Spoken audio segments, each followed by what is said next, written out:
গেল হিরো। মদ্যপানে আসক্ত কপিলের জীবনের এই কাহিনী জানেন টেলিভিশনের জনপ্রিয় কমেডিয়ান কপিল শর্মা। না, আজ আর শুধুমাত্র এই একটা পরিচয়েই আবদ্ধ নেই তিনি। অভিনেতা হিসেবেও নিজেকে প্রতি মুহূর্তে মেলে ধরছেন কপিল শর্মা।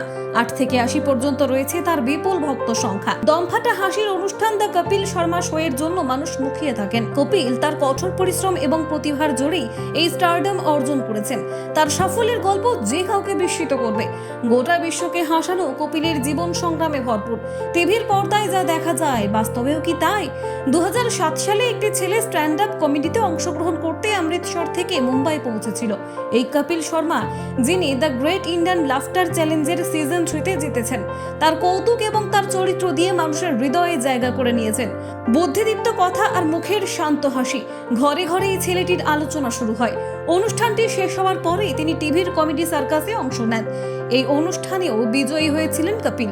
কমেডি সার্কাসে অংশ নেওয়ার সময় কপিল জানতে পেরেছিলেন যে কালার্সে কয়েক মাসের জন্য একটি কমেডি শো প্লট দিতে চায়। কপিল এবং তার নিজস্ব দল সঙ্গে সঙ্গে পৌঁছে যান, আর সেখান থেকেই আবির্ভূত হয় আজকের যুগের সবচেয়ে বড় comedian. Comedy Knights with Kapil প্রচুর ভালোবাসা পেয়েছিল এবং তা আজও অব্যাহত রয়েছে।